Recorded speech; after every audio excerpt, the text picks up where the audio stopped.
Olá, meus queridos. Mais uma vez temos a felicidade de compartilharmos de breves reflexões aqui sobre a palavra do Senhor.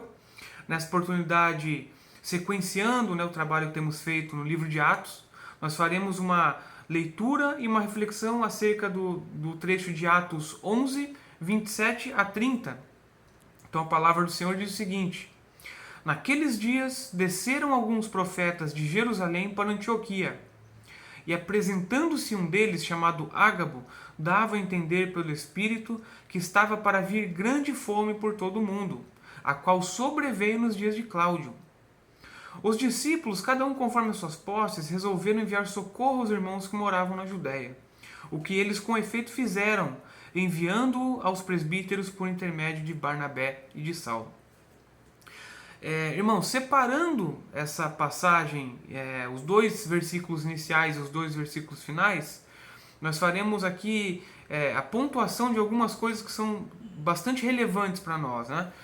O primeiro ponto aqui que nós vemos a existência de profetas, né? Pela primeira vez aqui, Lucas está falando acerca de profetas, né? Nesse período após, né, a ressurreição de Cristo. No Antigo Testamento nós tínhamos profetas e o conceito de profeta de uma maneira geral no Antigo Testamento sempre foi apontar para Cristo, para a vinda do Messias, né? Então nós temos uma série de profecias, tem uma série de revelações no Antigo Testamento, né? E antes da vinda de Cristo, mostrando que o Messias viria, trechos de sua vida, alguns de seus feitos, né? Inclusive sua morte, a maneira como isso aconteceria. Tudo isso sendo dito por meio desses homens de Deus, né? Por meio do Espírito Santo através desses homens. E o que nós temos aqui, né, nesse período neotestamentário, é um conceito um pouco diferente, porque Cristo já havia vindo, já havia vivido, tido seu ministério, né, feito inúmeras testemunhas desse ministério maravilhoso, havia sido crucificado, havia sido morto, ressuscitado. E nós temos aqui um conceito um pouco diferente. E nós sabemos a partir de outras passagens das Escrituras, né, mais notadamente no livro de Romanos, 1ª e 2ª Coríntios, né, que essas pessoas eram responsáveis por interpretar e pregar a palavra de Deus. Da mesma maneira, eles encorajavam os demais irmãos e prediziam alguns acontecimentos. E nós vemos que isso não era algo arbitrário. De fato, acontecia por conta da vontade de Deus.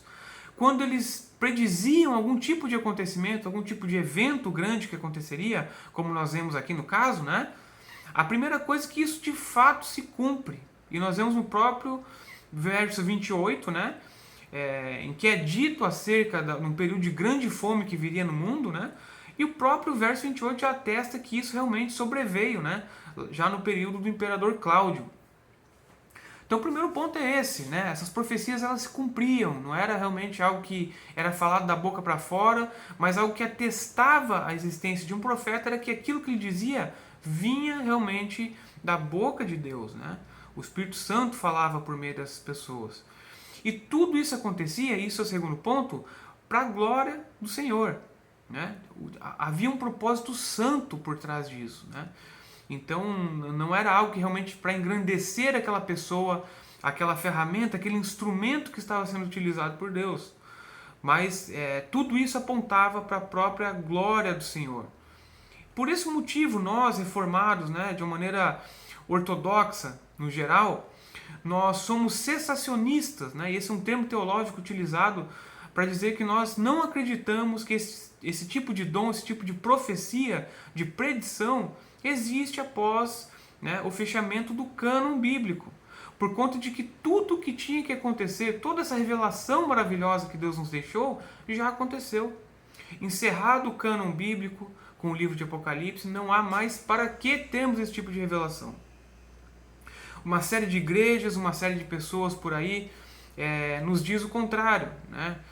Fazendo várias revelações, várias tentativas de predizer algumas coisas, né? E de fato nós não cremos nisso. Nós, de uma maneira bíblica, respaldados biblicamente, nós entendemos que isso biblicamente está fora dos propósitos do Senhor, né? Até pode ser que alguma coisa se cumpra, né? Isso não seria novidade para nós, mas realmente nós entendemos que isso não parte do nosso Senhor. E o segundo ponto, né, finalizando aqui nossa reflexão, é dito sobre o socorro dado aos irmãos que moravam na Judeia, né, nos versos 29 e 30, né? Nós vemos aqui que, mais uma vez, a Igreja de Cristo, ela não é uma instituição, ela não tem um CNPJ, né? Mas ela realmente é uma igreja universal, é uma igreja que ela é espiritual.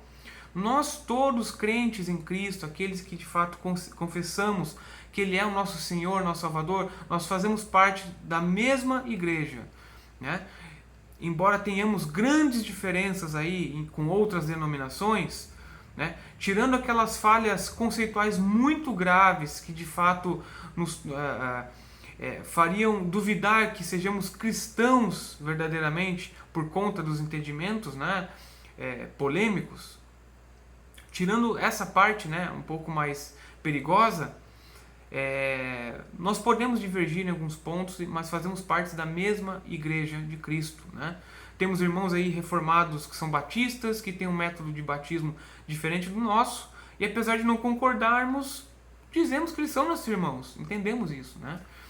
Então esse é um assunto para uma outra conversa, obviamente, mas o versículo nos mostra isso. E por fim, antes de terminarmos, né, mais um ponto aqui que é interessante comentarmos.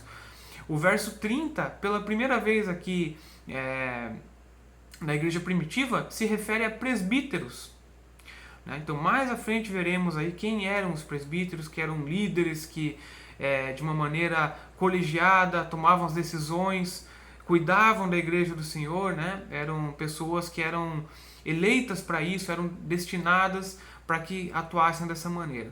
Então, basicamente, irmãos, nós vemos que a igreja primitiva ela era uma igreja organizada, era uma igreja que era solidária com os outros, né? Nós tínhamos no âmbito dela essas revelações, em alguns momentos aqui nós veremos isso, mas isso de fato realmente apontava para a glória do nosso Senhor. E esse é o propósito de todas as coisas, né? Façamos tudo para a glória de Deus. Então é isso, basicamente, nossa palavra de hoje. Eu desejo que o Senhor abençoe a vida de cada um dos irmãos, abençoe a família de cada um e continuemos orando uns pelos outros. Deus abençoe. Um abraço.